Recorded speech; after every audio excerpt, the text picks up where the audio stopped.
Good morning and welcome to Bible Study. My name is Kevin Young. I have the privilege of serving here at Christ Table as lead clergy. So glad that you're here with us this morning. If you'd like to know more about Christ Table, who we are, what we do, for those who are disillusioned, disconnected, or disappointed with the church, you can visit the URL that is right there, www.christtable.today.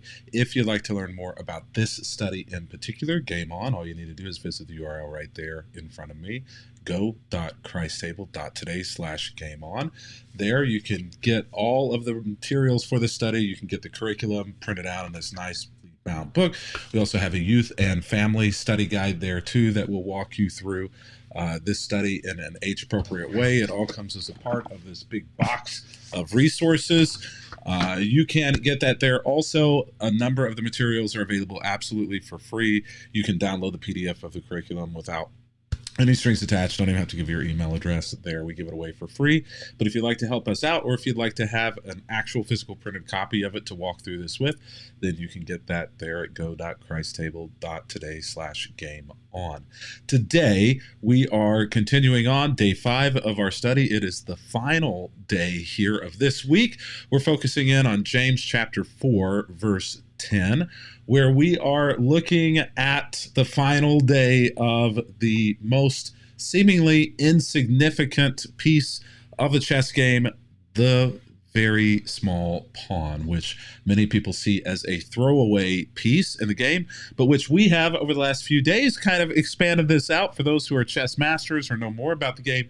The pawn is perhaps one of the most strategic pieces on the board, and if you know how to utilize them well, then it can become one of the most powerful pieces on the board and in the game of life as well. As we've been talking about, oftentimes the idea of being a pawn is something that resonates with many of us on our journeys, the way we feel about ourselves, the way that we've been treated, and perhaps there is more than meets the eye to you. And so today we're going to kind of wrap that study up by looking there at the pawn, and we're going to look at it from a very different perspective here. And maybe you've heard this statement. If you have church trauma, you've probably been in church long enough to have heard this idea that God rewards faithfulness by lifting us up to new levels of purpose. This is something that the church has historically believed, that faithfulness to God is rewarded in many ways by being given more responsibility, by being given greater blessing, by being given an expanded purpose. And many of the stories in both the Hebrew texts of the Old Testament as well as the New Testament seem to indicate that God works that way. And it also essentially explicitly states that in many places that is the way that God works. Our verse for today in James chapter 4 is one of those places that kind of explicitly states that idea that God rewards faithfulness with greater purpose. Whenever James writes this to the church in Jerusalem, humble yourselves before the Lord, and he will lift you up. Now, this idea of humility is one of those concepts that can be used and even abused in order to make people do what maybe not God would have us to do, but make people do what others would have us to do. And sometimes it can be difficult to tell the difference between the voice of God and the voice of Jim Bob, right? Because Jim Bob is convinced that his voice is God's. And so whenever he speaks to you about what he wants for you, he's convinced oftentimes that is God's voice. And that's not always necessarily the case. So what does God mean by humbling yourselves before the Lord and he will lift you up? Well, I kind of did a deep dive on humility in order to try to find some definitions about humility that might resonate or might not give a pat, easy, normal answer to humility. And I found a couple.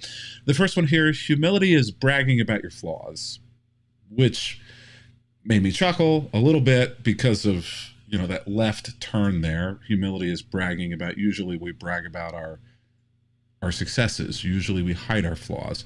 Usually we brag about our accomplishments, but we hide the failures that we've done. Usually we brag about the things that are most visible or that we hope will be most visible to others, and we hide the flaws.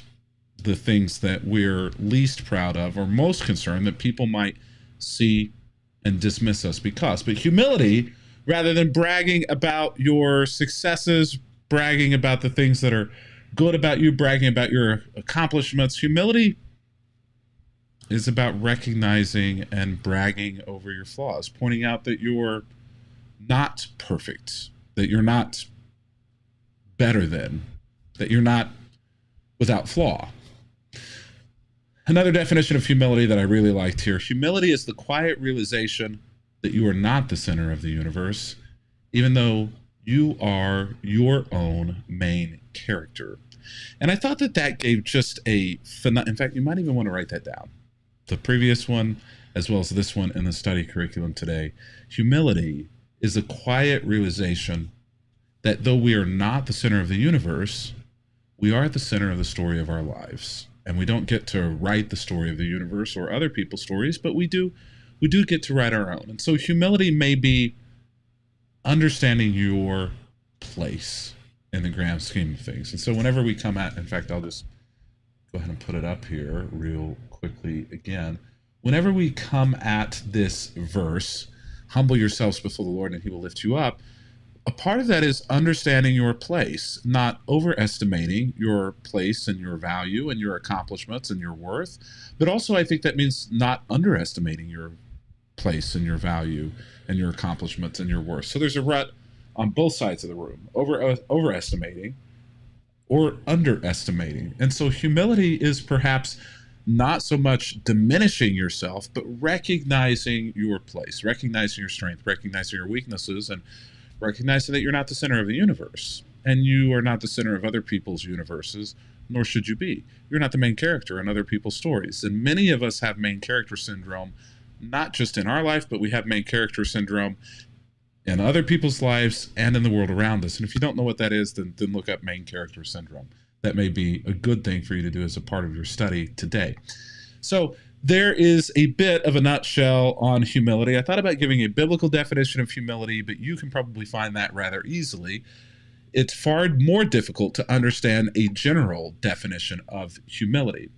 So one of the things that happens in the game of chess is if the pawn makes it to the opposite side of a board, which is very difficult to do in the game of chess, it can transform into any chess piece that it wants. And so there is this transformation, this metamorphosis that happens if a pawn reaches the opposite side of the board, where it can become any chess piece. And most people choose, I got this out of the bag of chess pieces that come inside of that box.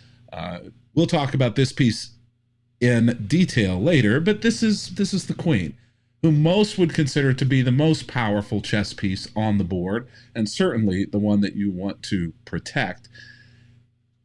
A pawn being able to become a queen is an absolutely incredible transformation. Think about that for just a moment. Something that is the weakest, the most difficult to utilize in any strategic way, but if managed correctly, is able to become the strongest player on the board. In fact, that reality can change the game completely.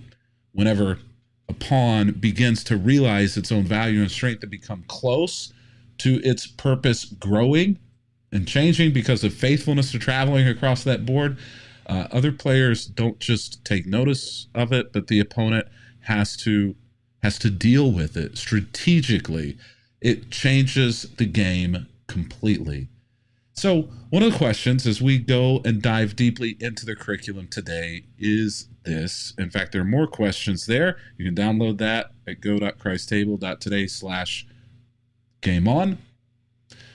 But here's one of the questions. How can you trust God's process of growing you, even if you can't see the progress happening? And I think for most of us, that's where we are. It's not that we don't believe or want to believe that our purpose can grow or change.